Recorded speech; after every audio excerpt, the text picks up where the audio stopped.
sessão vai ser gravada e pode ser disponibilizada depois online. Mas a sessão vai ser inteira gravada e pode ser disponibilizada online. Então, quem não se sentir confortável pode desligar a câmera, mudar o nome, fica à vontade. Tá bom? Vou fazer uma introdução super rápida, depois a gente vai entrar no painel com os nossos palestrantes aqui e vamos abrir para Q&A no final, para perguntas e respostas. Quem tiver perguntas, vocês podem clicar no chat e mandar para a Beatriz Velho. Ela vai estar toda e vai chamar depois quem perguntou, para que vocês possam fazer as perguntas diretamente. Tá bom? Vou compartilhar minha tela aqui rapidamente.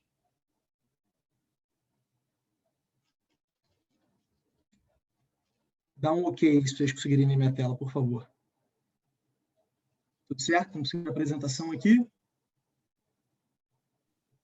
Não? Tudo certo, Bruno. Tudo certo? Então, um pouquinho lento só, né?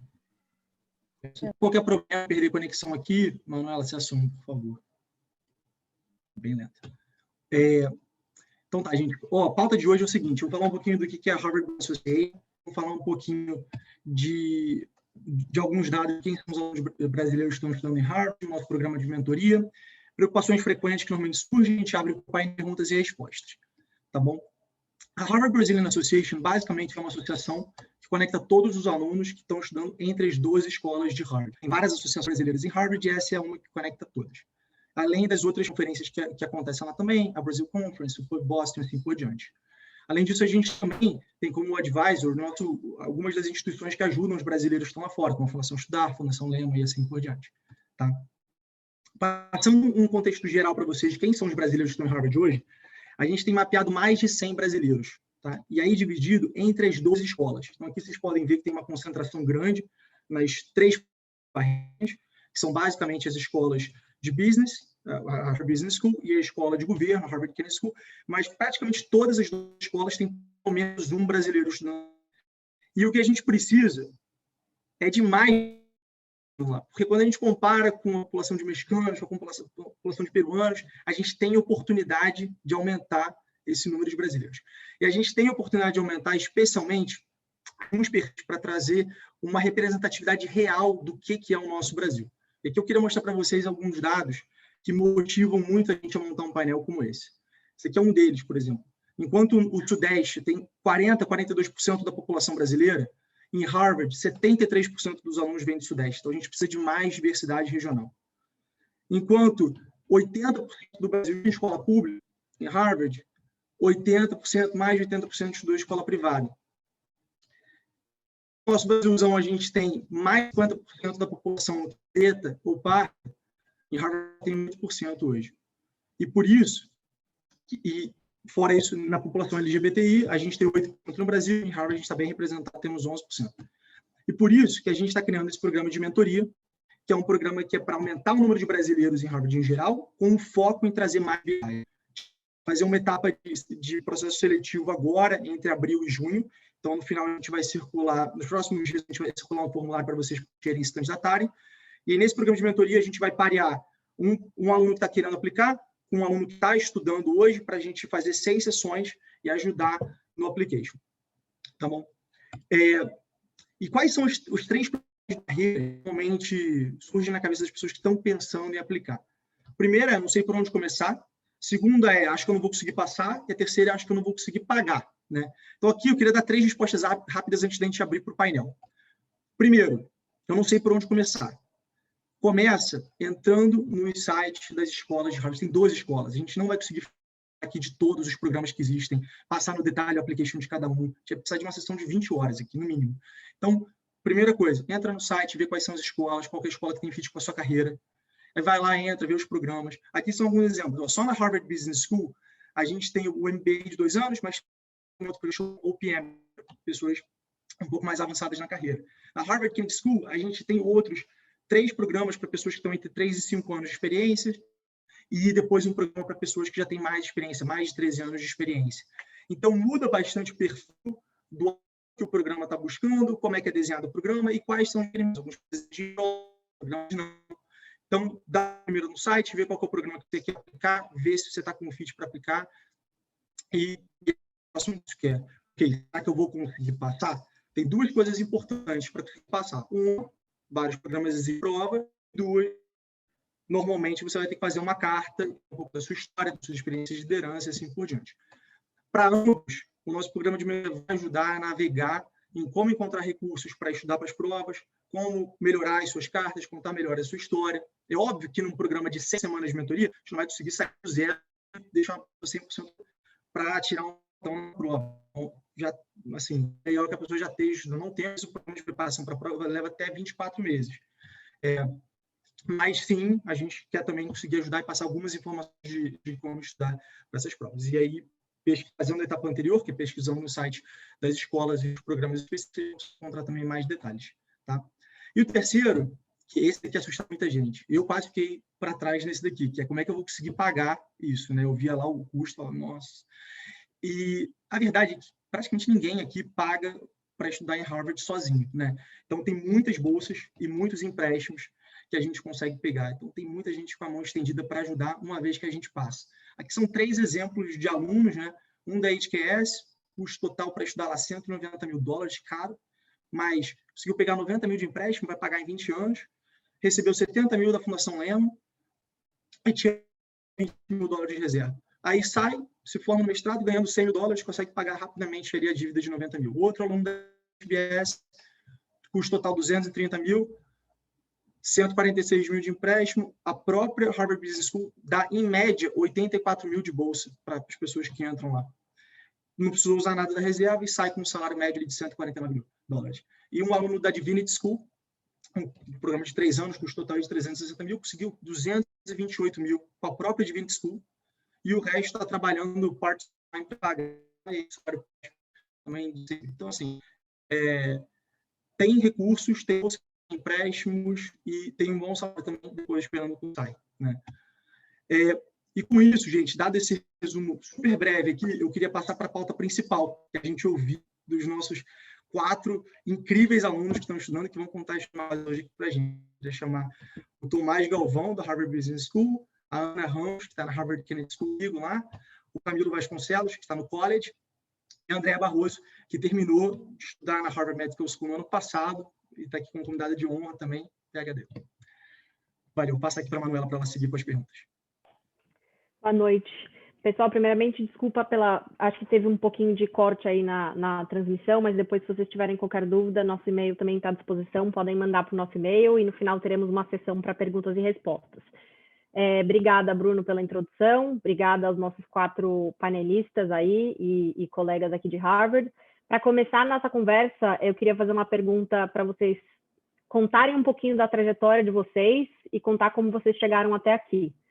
Então, queria que a Ana começasse, se for possível, por favor. Claro.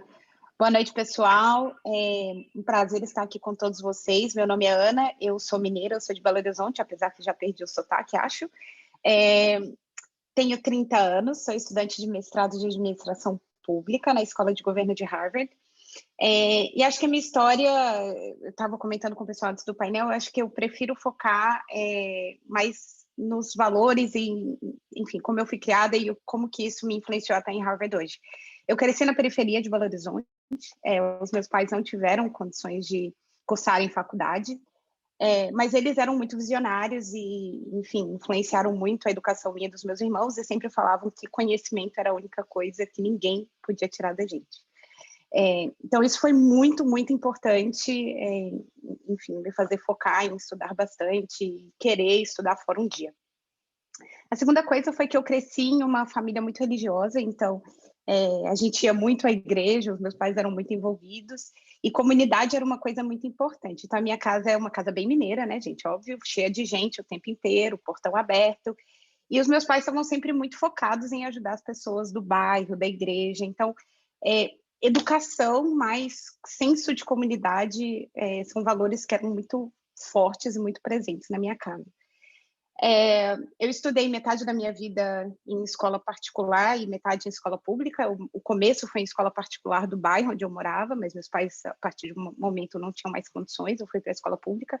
No ensino médio, eu estudei numa escola pública federal, daquelas que você tem que fazer provas e tal para passar.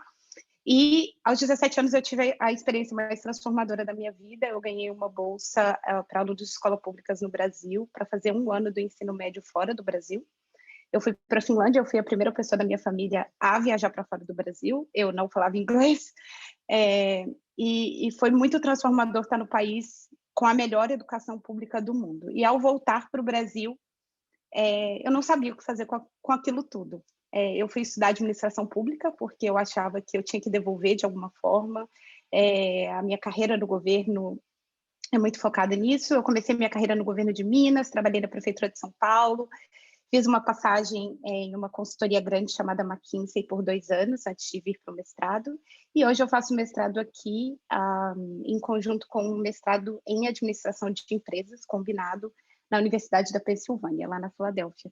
Então, fico super à disposição para responder perguntas e muito animada de ver vocês aqui, porque a gente precisa de mais gente boa no Brasil, transformando o nosso país.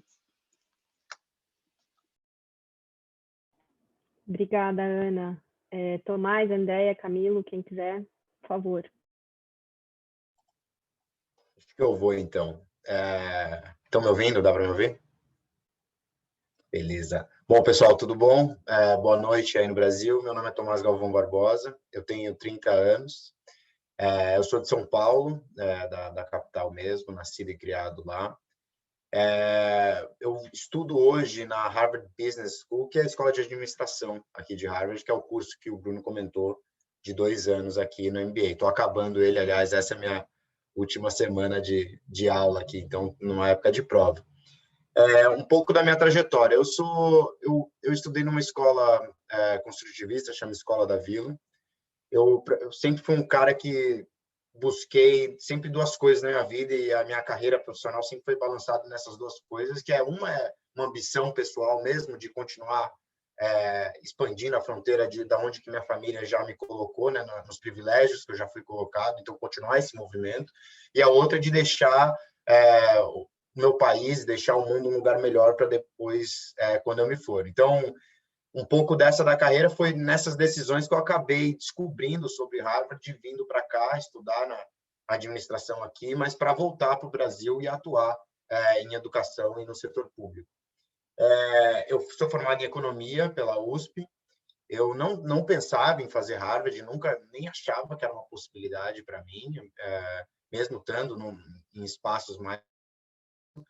Fui trabalhar numa consultoria estratégica junto com a Ana, que chama McKinsey mesmo, e lá que foi a primeira vez que, nessa consultoria, é um programa que, se você trabalha ali 2 anos e manda bem e faz sentido, eles promovem pagar o seu MBA. Então, foi ali que eu entendi, putz, eu tenho que começar a pensar nisso. Eu gostava do trabalho, eu gostava do projeto de consultor, trabalhei na Angola, trabalhei em projetos de setor público no Brasil, e fazia sentido para pegar uma bolsa e ir para Harvard pela McKinsey. Um pouco da conversa do Bruno ali, também um pouco de, putz, como eu vou pagar? Será que dá para ir sem a bolsa ou não? Será que eu volto para a McKinsey?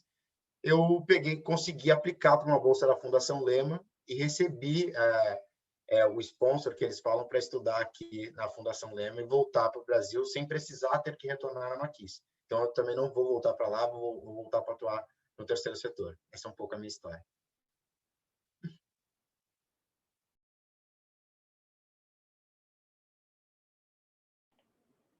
Andréia, o Camilo. Eu posso falar, então.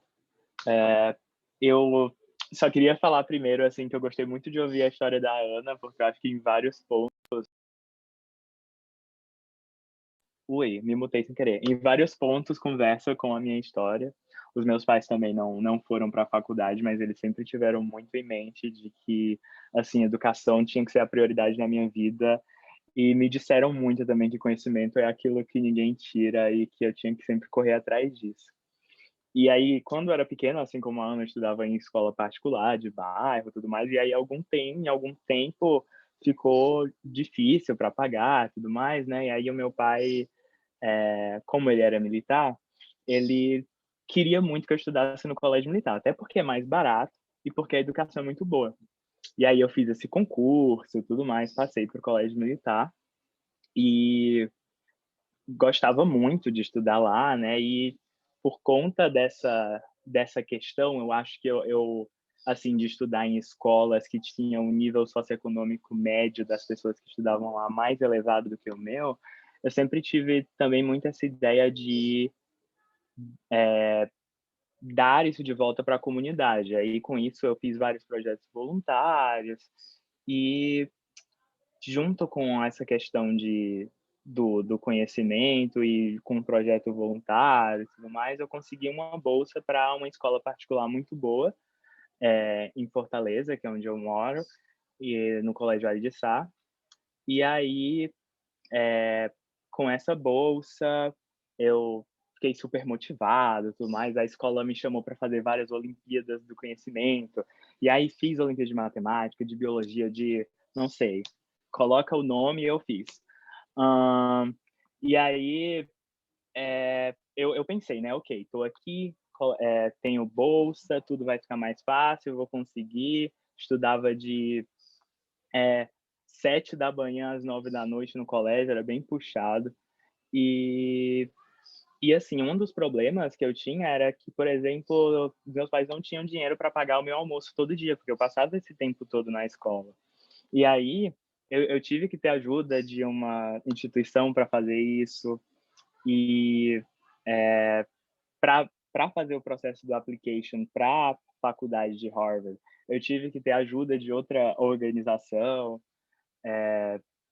E aí eu ouvi muito também toda a minha trajetória, que estudar fora era muito difícil, muito caro e que talvez não fosse para mim, mas eu acho que assim, em programas como esses, inclusive eu participei de um programa de mentoria de Harvard, foi como eu consegui perceber que existiam pessoas parecidas comigo, que estavam nesses locais, e que eu me senti mais motivado, não só motivado, mas como eu percebi que era possível quebrar essa barreira e chegar lá.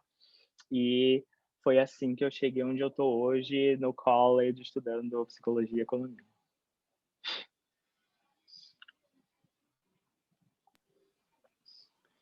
Bem, gente, eu sou a Andrea. O meu caminho é um pouco diferente, eu deixei eles falarem primeiro por isso. Eles tiveram todo um processo seletivo, né, para entrar em Harvard, que é o que provavelmente a maioria vai passar e que a gente pretende explicar melhor depois das inscrições, né, para a mentoria. E estamos também abertos, né, via e-mail para quem quiser perguntar. Algumas pessoas já entraram em contato. A minha história também, os meus pais, né, também não tinham formação superior. Eu fui a primeira, então, eu fiz graduação no UFMG, na faculdade daqui de Minas, sou de Belo Horizonte também. Depois fiz meu mestrado na faculdade de Medicina e o meu doutorado na imunologia, todos na Universidade Federal. Fui a primeira da família a ser mestre, a primeira da família a ser doutora, então já quebrando algumas barreiras, né? Estudei, sim, escola particular inicialmente, apesar da minha mãe não ter formação superior, ela foi funcionária pública, então a gente tinha uma certa estabilidade, né? Então foi isso, assim que ela conseguiu educar a mim e ao meu irmão.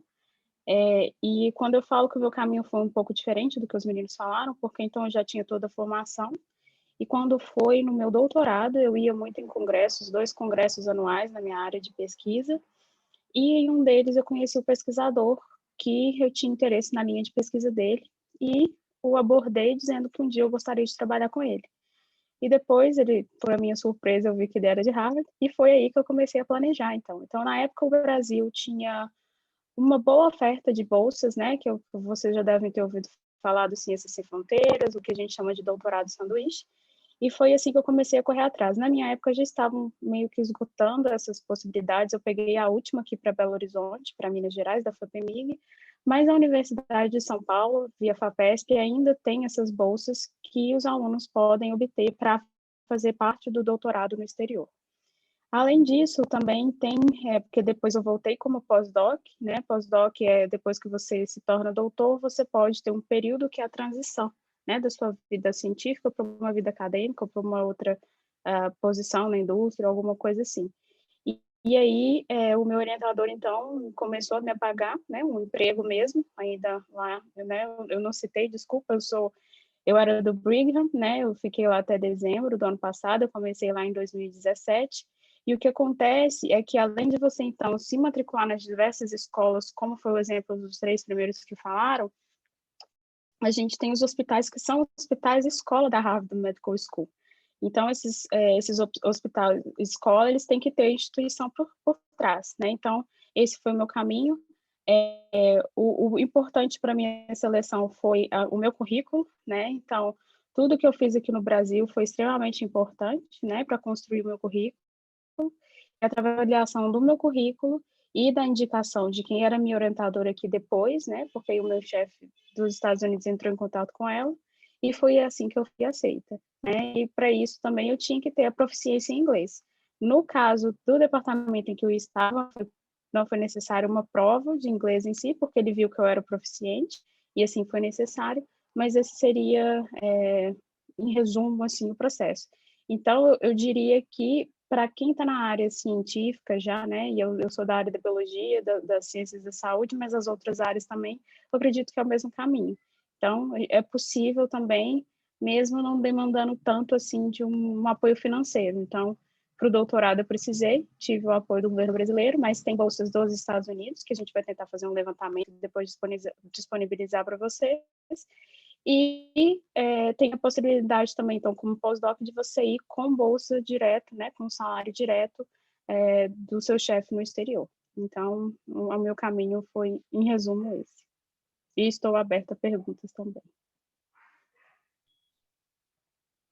Bom, pessoal, Ana, Tomás, Camila, Andréia, muito obrigada por resumirem em breves 3 minutos a história de vocês. Eu sei que é um desafio. Eu queria só lembrar todo mundo que vocês podem mandar perguntas para a Beatriz Velho pelo chat, que ela vai abrir um espaço de perguntas quando a gente terminar essa segunda rodada. Entrando um pouquinho mais no processo de aplicação, a minha pergunta para vocês é: que informação que vocês têm hoje, mas que vocês gostariam de ter tido antes de começar esse processo? E aí eu acho que a gente pode começar pelo final. Então, a gente pode fazer Andréia, Camila, Tomás e Ana.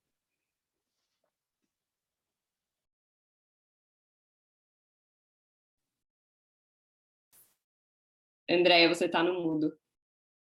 Desculpa. Mutou sozinho, mutou sozinho. Uma coisa que pode parecer estranha, tá? Simples, mas é verdade. Primeiro é saber que é possível, tá? Eu não tinha noção que era possível. E é isso um pouco da ideia que a gente está trazendo para vocês. Não é fácil, não é também entrar ali no estabelecimento da esquina, não é assim? Mas é possível, tá? Então, parte da minha surpresa, né, assim, foi essa, o que eu gostaria de saber antes, que eu talvez tenha preparado melhor. E a outra questão, que é mais o processo de aplicação ou de inscrição, que a gente fala, né, pode falar nessa maneira em português, é que uma coisa que a gente não faz no Brasil, geralmente, eu não precisei fazer enquanto eu estava na pós-graduação aqui, é você enviar uma carta de intenção. Então, quando eu me apresentei, né, para o meu chefe, foi a pós-doc que trabalhava comigo na época, eu tive que fazer uma carta, né, que é uma carta mostrando o porquê que você quer, qual que é o seu, de onde você vem e o que te motiva a estar naquele local. Então, no meu caso, foi isso.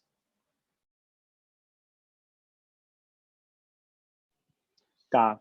Eu acho que assim, eu não diria pontos tão específicos do application em si, mas assim, no geral, eu diria que algo que me deixaria mais tranquilo, por exemplo, enquanto ao processo de candidatura, seria saber o quão assim humana a universidade é quando ela avalia quem entra e quem não entra, sabe? Então, assim, você conta sobre toda a sua história, e aí eu acho que eles avaliam muito o seu delta, assim, o que você...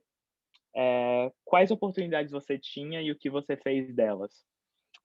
E aí eu acho que se eu tivesse isso em mente, eu não teria, talvez, me comparado tanto a outras pessoas que eu via aplicando também para Harvard, e aí eu não teria sofrido tanto, digamos assim. Deixa eu ver o que mais. Eu acho que esse é o ponto principal, assim, para mim.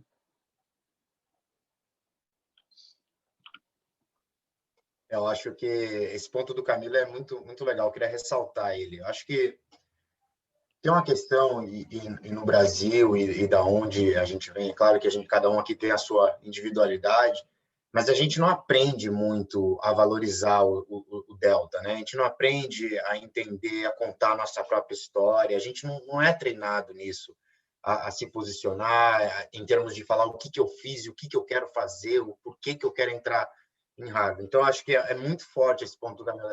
De fato, se eu pudesse voltar atrás e falar assim, pô, Tomás, a real é que, cara, conta a sua história, não se compara com as outras pessoas, realmente conta de onde você veio, para onde você quer chegar e o que você quer fazer, e não tenha medo de pedir ajuda. Eu não sei como foram as outras pessoas, mas para mim eu tinha muito receio de que eu tinha que aparecer que eu já sabia o que eu estava fazendo, que eu já sabia que eu estava aplicando e que eu sabia todos os caminhos. Cara, não é... O que o Bruno falou, de fato, a gente ainda não está ocupando esse espaço, né? Então, ajudaram nós 4 aqui que estamos falando, pessoas ajudaram a gente a ocupar esse espaço e a gente está querendo retribuir também dessa maneira. Então, não tem receio de perguntar a pergunta que você acha que seja a mais trivial possível, sabe? Porque, de fato, é um espaço que está procurando diversidade, que está procurando pessoas. Então, vamos posicionar, vamos conectar, vamos conversar realmente para responder as dúvidas, até para ver se faz sentido para vocês.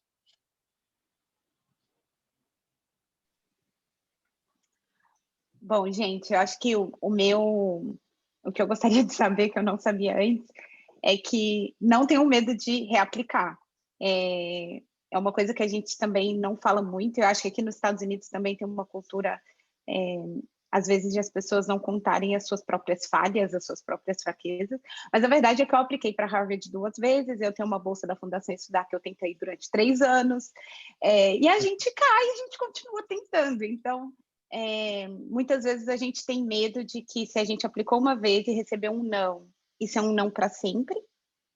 E acho que o que é preciso ter em mente é que a escola valoriza a sua resiliência de continuar tentando, mas você precisa trabalhar, você precisa mudar, refletir sobre o que você falou da primeira vez e o que você vai fazer entre a primeira e a segunda e a terceira, enfim, tentativas. Porque eles precisam ver que você continua avançando naquilo que você estava falando que queria fazer da vida.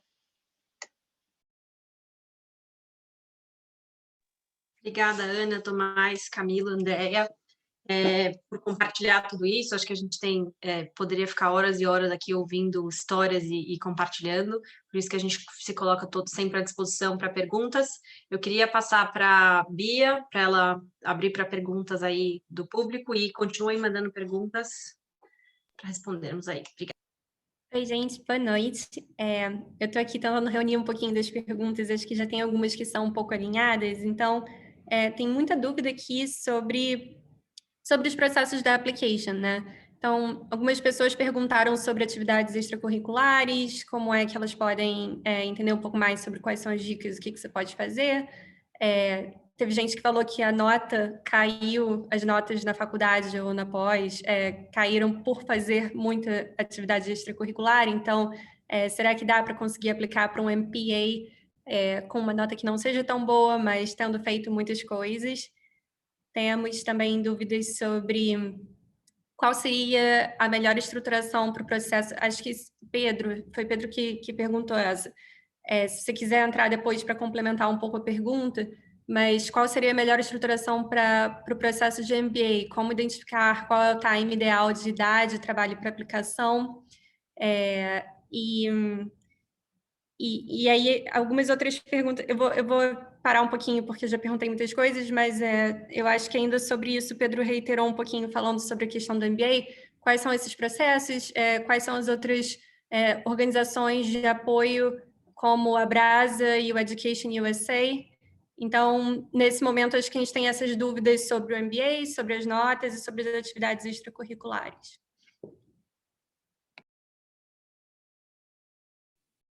Acho que o pessoal do MBA pode responder sobre o MBA, começando.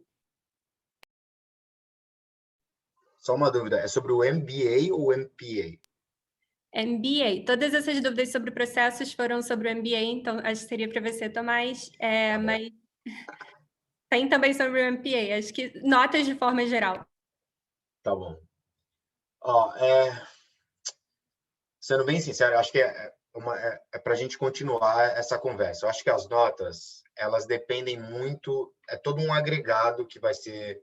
Desculpa se essa resposta não for tão satisfatória, tá? Porque, de fato, é um agregado que conta a sua história. Então, tem a sua nota do GMAT, tem a sua nota de inglês, de proficiência em inglês, e tem um pouco da sua trajetória para o MBA, né? Ele é um curso de administração para uma pessoa que já está trabalhando, já está no mercado de trabalho há um tempo, ali pelo menos 2 anos, quer fazer o curso de administração, uma especialização, um mestrado em administração, para algum objetivo profissional na vida, seja trabalhar numa empresa global, seja você empreender na sua própria empresa, seja você chegar numa posição mais sênior na organização que você já trabalha, então exercer um pouco de liderança, né, se expor a outras ideias, outros raciocínios. Então, a nota em si específica tem ali um range de notas que fazem sentido e que você tem que mirar e buscar, mas ter uma nota baixa ali não significa que você não vai ser aprovado. É todo o conjunto da sua história. Então, desculpa se essa resposta é uma resposta sem responder, mas é uma coisa que a gente tem que falar de novo, porque é muito customizado. Tem pessoas, por exemplo, aqui que estão comigo, que são ex-combatentes de guerra. O cara trabalhou no Afeganistão, ele liderou uma tropa de 100 pessoas, ele teve ali um conflito específico, o cara foi herói, medalha rosa e tudo lá, americana. A nota dele vai ser analisada junto com a narrativa da história dele e o que ele quer fazer com essa história. Tem gente que já está num perfil mais, que era PhD, era uma pessoa focada, por exemplo, estudar, fez física de faculdade, e aí a nota vai ser contabilizado dado essa narrativa. Então, eu não consigo responder, tipo, você tem que tirar essa nota. Então, ter feito atividades extracurriculares, sim, agregam muito e você consegue, para quem fez a pergunta, explicar a sua narrativa, dado a nota que você tirou, dado a atividade extracurricular. Por que ela pesou mais para você e fez sentido? Se fez sentido, bora, põe na cartinha, explica e manda bala. A questão aqui é que é muito customizada, é muito individual a sua história que você tem que contar para Harvard, e o quanto antes você entender isso, que é realmente a sua história e não daqueles seus pares que você acha que tem histórias ou melhores ou piores que a sua, mais perto você está de entender o que você quer fazer da vida e como que você vai contar essa história.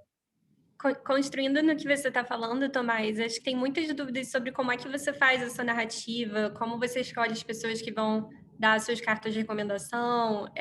Então, acho que se você ou mais alguém do grupo, Ana, Andréia, Camilo, puderem falar um pouquinho dessa parte da narrativa, acho que muita gente está perguntando sobre isso aqui.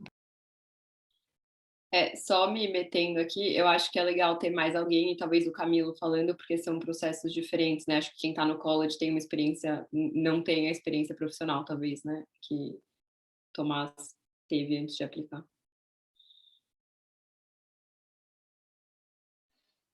Mas você está falando dessa próxima pergunta que a Beatriz falou agora, né?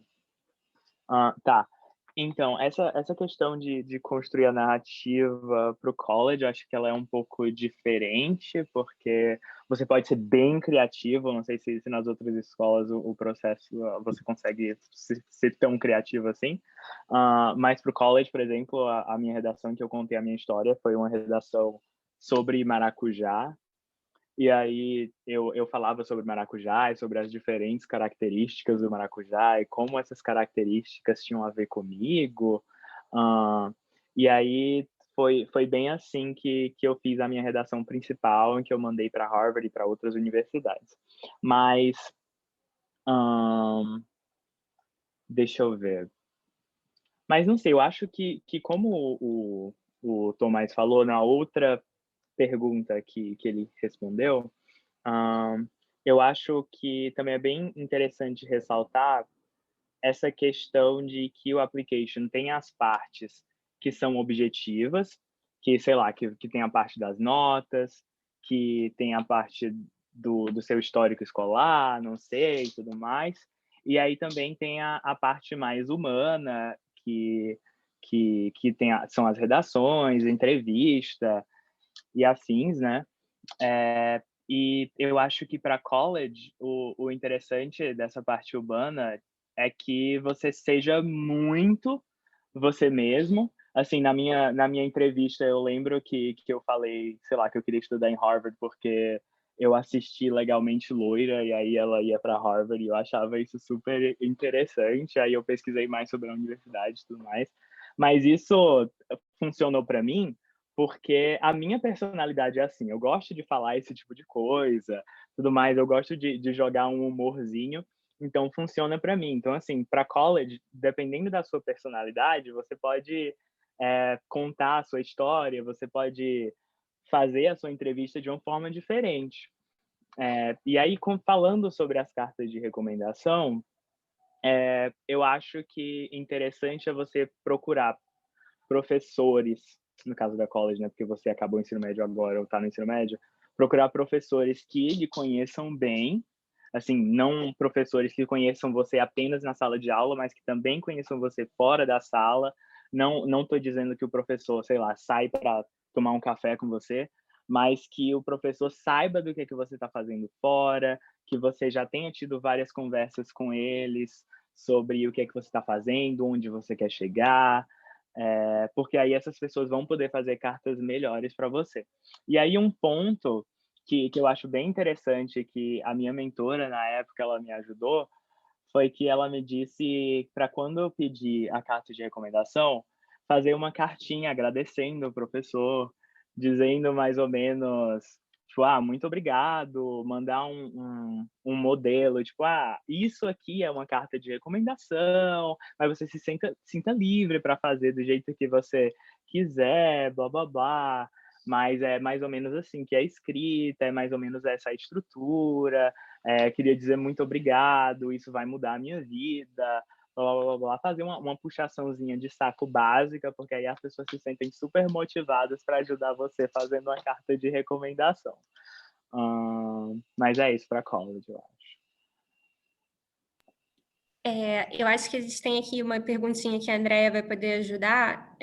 Tem algumas perguntas sobre PhD e eu acho que as pessoas estão querendo saber um pouco como é a diferença do processo para PhD e para mestrado. Existe também a possibilidade de fazer... acho que basicamente as pessoas querem entender um pouco mais sobre esse processo do PhD. Andrea, será que você pode, assim, você estando mais nessa linha de pesquisa, talvez possa falar um pouco mais sobre isso? O meu não foi o doutorado pleno, né? O doutorado pleno seria mais ou menos o processo que os meninos estavam explicando. O meu doutorado ainda foi aqui no Brasil, então eu era afiliada ao UFMG, aqui de Minas, e o que aconteceu foi que a FAPEMIG, por exemplo, tinha uma bolsa que todos os estudantes da FAPEMIG tinham direito de fazer o doutorado, um ano do doutorado no exterior. Então, meu processo foi esse. Então, aí eu tive que, primeiro, conseguir um orientador fora. Assim que eu tive a aprovação dele, teve um projeto em conjunto. Então, para participar da seleção, eu tive que ter um projeto, submeter o projeto. E, se eu não me engano, eu tive também a prova do inglês, mas a prova do inglês foi uma da própria faculdade aqui. Mas isso só para a FAPEMIG em si. E daí eu ganhei a bolsa e, ao mesmo tempo, eu tinha ganhado a bolsa da CAPES também. A CAPES é uma das empresas públicas que também fornece dinheiro, mas na época a CAPES já estava com problemas financeiros. Então, uma bolsa que para cada doutorando seria de 1 ano, eles estavam dividindo para 3 doutorandos e cada um podendo ficar 4 meses. Então, foi aí que eu optei pela FAPEMIG.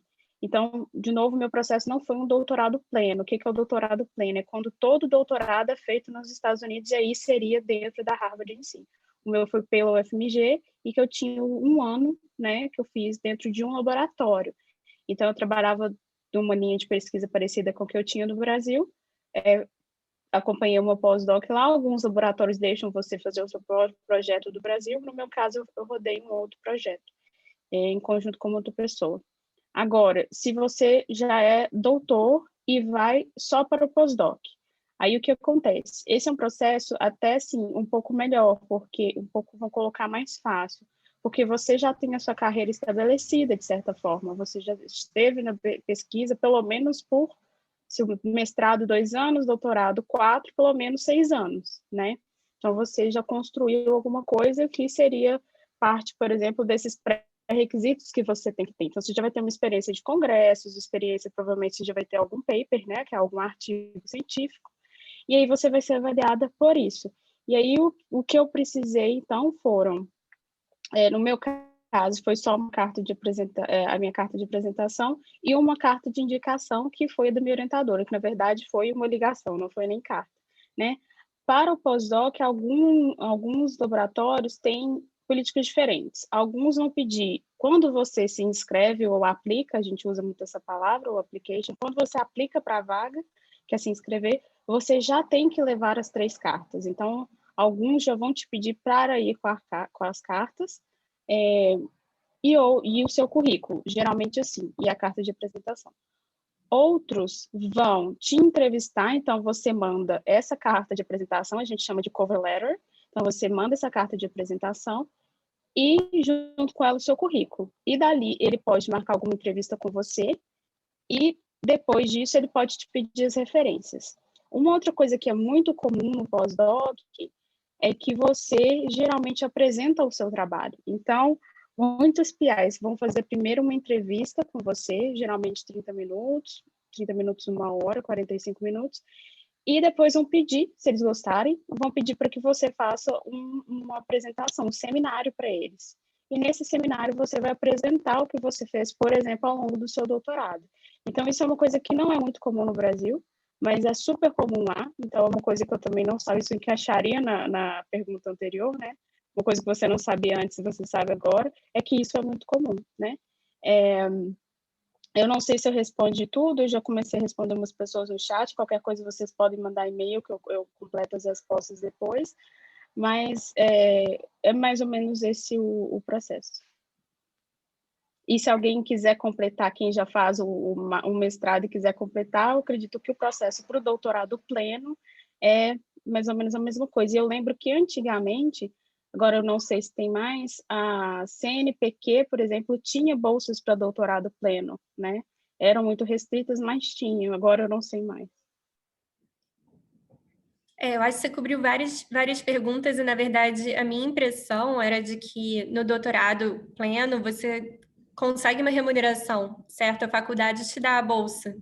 Pode me corrigir se eu estiver errada, assim. Acho que essa é a grande diferença dos mestrados. É muito mais caro você fazer um mestrado em Harvard do que um doutorado, porque você tem que financiar seus estudos, conseguir bolsas não só para financiar o custo da educação, como também para viver, né? Os custos de vida. No doutorado, você não paga para estudar e você ainda costuma receber uma bolsa que dá para viver em Cambridge durante todo o seu período lá. Sim, bem lembrado, Bia, é um bom ponto, eu esqueci desse detalhe. Eu conheço algumas pessoas do MIT, por exemplo, e realmente eles têm a bolsa, né? Então, aí você já vai num processo seletivo. No caso desse que eu citei do doutorado pleno do Brasil, eu sei que tinha algumas, mas tem sim, isso é verdade, porque eu conheço algumas pessoas do MIT que estão nesse processo, eles recebem a bolsa, e é uma coisa que eu já vi até americanos falando, porque lá não é muito comum você fazer mestrado e depois doutorado, e que muitos não fazem isso também por este motivo, porque eles têm que pagar o mestrado. Então, lá é muito comum você já ter direto o doutorado. Alguns gostam desse processo ou não, porque tendo o mestrado, ele é um título a mais. Então, para algum concurso, depois alguma coisa, isso pode ser importante você ter o mestrado também. Mas lá fora é muito comum ir direto para o doutorado. Obrigada, Bia.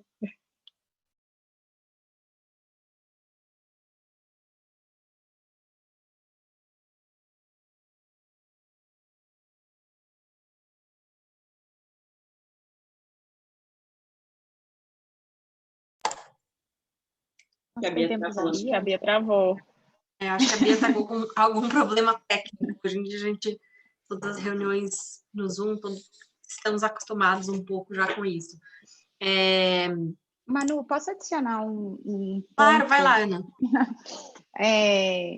Voltando lá atrás em uma das primeiras perguntas sobre extracurricular, mas só queria lembrar que, assim, gente, qualquer coisa vale.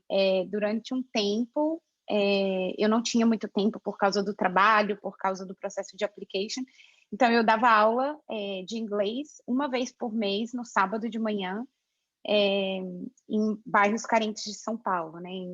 Acho que alguns de vocês que forem de São Paulo devem conhecer a ONG Cidadão para o Mundo. Acho que qualquer coisa vale, sabe? Acho que é muito importante ter esse senso de comunidade, mostrar, enfim, que a sua carreira não é só para você, digamos assim, que você está sempre alinhado com outras coisas que também estão acontecendo ao seu redor. E, às vezes, até iniciativas dentro da sua própria empresa. Iniciativas de recrutamento, com a faculdade onde você estudou, grupos, enfim, sabe, de socialização, tudo conta muito para contar quem você é.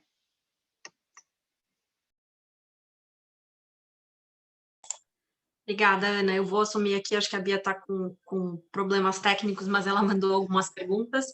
Ela juntou algumas, falou que tem muitas dúvidas sobre financiamento de mestrado profissional e MBA especificamente.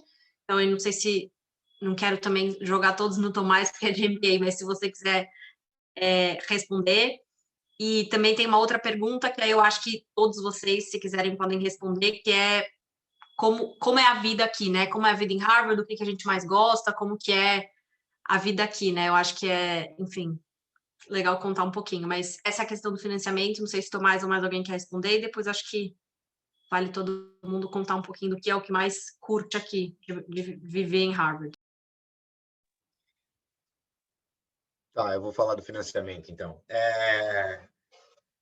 O MBA, de fato, ele é um curso, ele custa $150 mil, o normal, né? Para uma pessoa comum, vem para cá, quero pagar o MBA, é $150 mil, e aí o custo de vida é mais ou menos entre a 50 a 80 mil dólares para os 2 anos.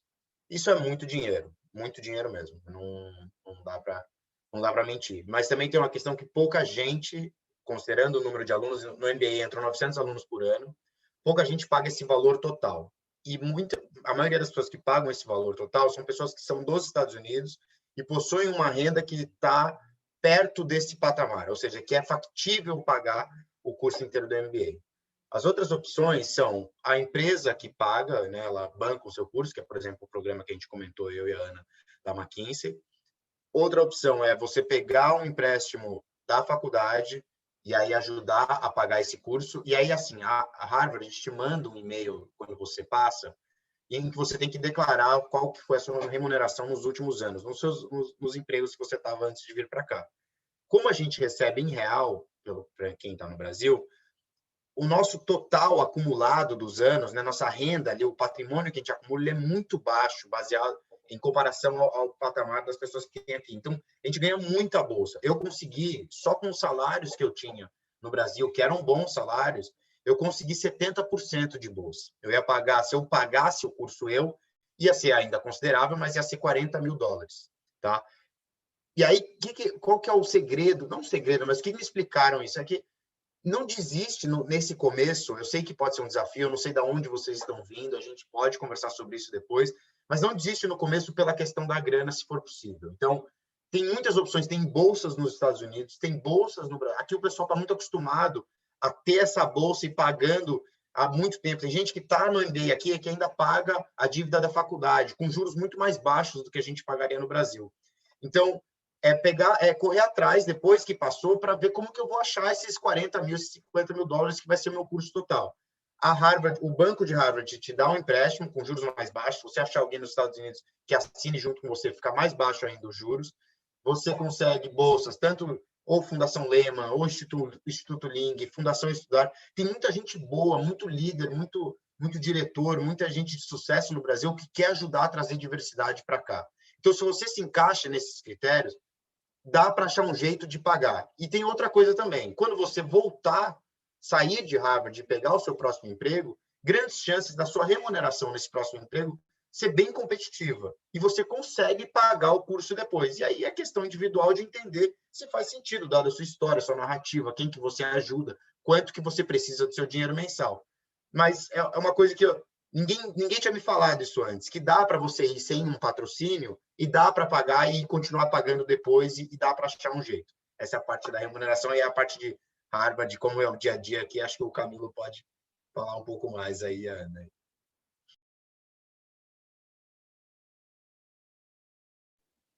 A gente já vai para essa ou tem mais alguma pergunta? Acho que por uma questão de tempo, para respeitar o tempo de todo mundo, Camilo, vamos fazer essa. A gente recebeu perguntas muito boas, consolidou aqui, mas a gente deixa o canal aberto por e-mail e fica super à disposição se vocês quiserem continuar a conversa por lá. Infelizmente, só para respeitar o tempo de todo mundo. Camilo, vai lá. Tá bom. Então, o que o Camilo, como é a vida em Harvard por Camilo? Tá. Então, sei lá, primeiro que é uma coisa muito diferente, né, de universidade no Brasil, porque você tá morando no campus. Então, para mim, uma das coisas que eu mais gosto é de estar, sei lá, um quarteirão de distância dos meus melhores amigos. Então, é muito fácil fazer uma reuniãozinha, fazer um brigadeiro, chamar os amigos americanos para comer uma comida brasileira, se juntar para ir numa churrascaria que fica próxima da universidade. Então, tem muito isso. E aí, eu acho que o perfil dos brasileiros e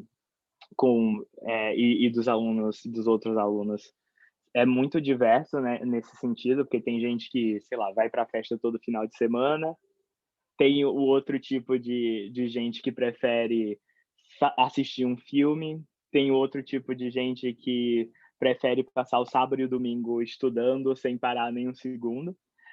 Então, acho que tem todos esses perfis diversos de pessoas.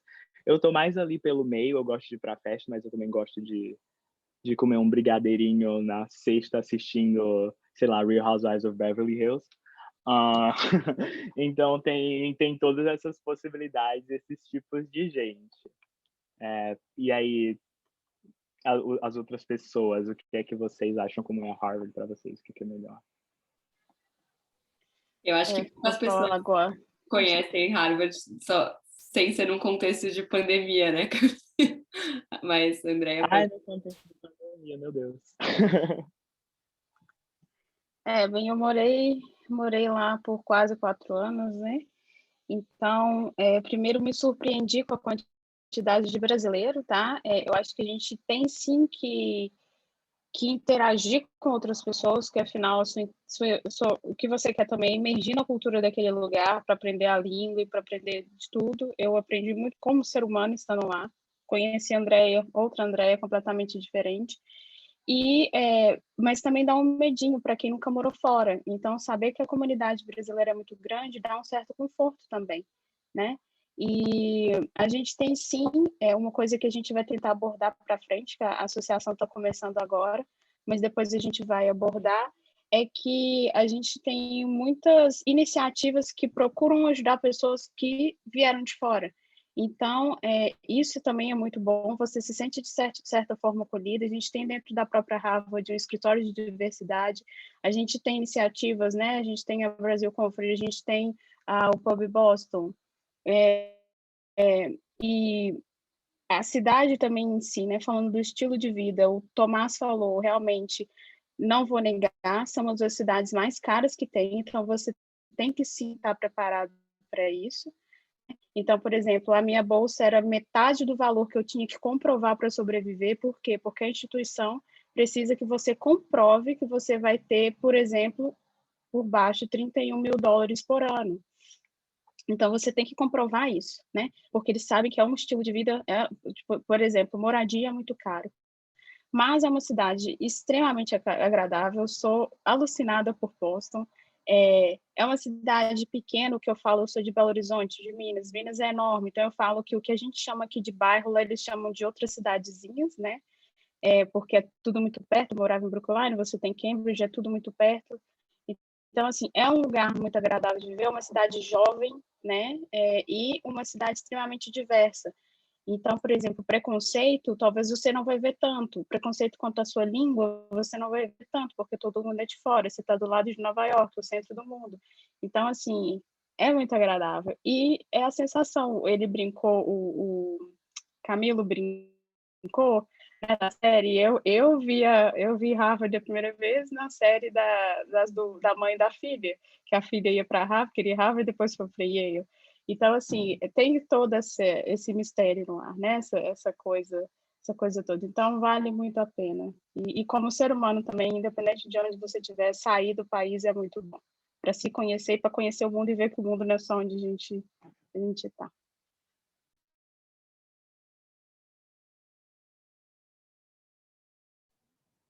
Aninha, quer fechar com a sua percepção? Posso falar assim, gente, eu também sou apaixonada por esse campus. É impressionante como você chega aqui. Bom, eu faço 2 universidades, né? Eu acho que aqui eu me senti muito mais em casa, e eu não esperava isso de Harvard, porque eu acho que é um nome intimidador. Mas tem, sabe, a mercearia brasileira 20 minutos aqui de casa, que eu vou lá comprar as bugigangas, tem muito brasileiro, um em cada 5 Ubers que você pega é um brasileiro que está aqui, e a comunidade de brasileiros é fenomenal, assim, tem muita gente passa por Boston, muitos cientistas, muitos políticos, muitos empresários, e é um lugar, assim, que respira conhecimento. Qualquer café que você entra, as pessoas são muito abertas, estão sempre prontas para falar da pesquisa delas, o que elas estão estudando. E as pessoas são incríveis, assim, os colegas, as experiências de trabalho fazem você pensar realmente, tipo, nossa, sou muito privilegiada de estar aqui, não mereço. Então, para qualquer um que tem a chance de viver isso na vida, acho que eu recomendo muito. Excelente. Pessoal, a gente está quase, né, a gente já está 5 minutos extra time aqui. Eu queria passar a bola para o Camilo para ele passar um recado final, mas antes de passar a bola, eu queria deixar 2 recadinhos. Um, que só o fato de vocês estarem aqui já mostra um nível de engajamento altíssimo, já mostra o compromisso que vocês têm com essa ideia.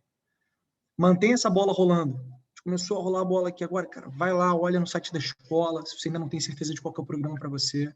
Se você já tem certeza de qual que é o programa para você, mete a cara para estudar, para escrever suas cartas, aplica para esse programa de mentoria, que a gente está louco para conhecer sua história, a gente está louco para te ajudar a aplicar, a gente está louco para ter mais brasileiros em Harvard, a gente está louco para ter um Brasil de verdade em Harvard. E sem esquecer que o processo de mentoria, óbvio que assim, ele começa com a ideia de Harvard, mas vocês sabem que o application é muito parecido para as outras escolas também. Então, a ideia é que a gente faça um negócio que ajude você a dar um passo para estudar fora em uma escola de primeira linha. Essa é a ideia. E não esqueça de falar para os amigos de vocês também. Tenho certeza, assim, mais de 200 pessoas se inscreveram para estar aqui hoje. Muitas não conseguiram participar. Fala para as pessoas, olha, se inscreve no programa de mentoria. Foi assim, assada a sessão. Compartilha com eles para a gente conseguir caminhar junto para chegar nesse goal aí. Passa a bola aqui para o Camilo para ele dar um recadinho final. De novo, obrigado a todos por terem conectado. Obrigado, Bruno. Inclusive, sobre o que você falou da inscrição, no domingo a gente vai enviar para todo mundo que se inscreveu o link com o form para vocês se inscreverem no programa de mentoria. E aí a gente pede também que vocês compartilhem com os amigos de vocês, com as pessoas que vocês sabem que têm interesse em estudar em Harvard, porque a gente quer muito que esse programa chegue em várias pessoas que possam ser ajudadas por ele. E aí, eu queria só... Não sei, ficou meio corrido para falar sobre a história da gente e tudo mais, né? Mas eu só queria ressaltar o quanto a mentoria foi importante na minha trajetória, eu acho, porque, assim, eu tive a oportunidade de fazer parte de um programa de mentoria de Harvard quando eu estava no ensino médio. E até lá, eu sempre tinha ouvido muita gente falando, sei lá, fazer o SAT é não sei quantos reais, fazer não sei o que é não sei quantos reais, não vai dar para você. Ou então, falando que, sei lá, eu não tinha um perfil para estudar em Harvard, ou que eu não tinha um perfil para estudar fora. Mas eu acho que, assim, participando desse programa e percebendo que existiam pessoas com backgrounds com histórias parecidas com a minha, e também percebendo que essas pessoas que estão estudando fora não são, sei lá, o gênio absoluto que, não sei, que nunca assiste um Big Brother, que nunca, não sei, não tem um tempo de lazer. Eu acho que eu consegui perceber que sim, era possível e que o meu perfil era muito Harvard, porque, assim, para mim não existe um perfil perfeito, sabe? Eu acho que existem muitas pessoas mesmo que podiam estar lá e que não chegam por falta de informação ou por falta de oportunidade. Eu acho que esse programa está aqui para a gente tentar trazer um pouco disso. Que a gente quer ter mais diversidade em Harvard e a gente percebe que a universidade também está se preocupando muito com isso. Então, de novo, a gente vai mandar esse link do Forms no domingo, e a gente espera que vocês se inscrevam, tá? Muito obrigado por todo mundo que participou. Foi muito legal estar aqui com vocês. E é isso, gente. Se alguém quer falar mais alguma coisa.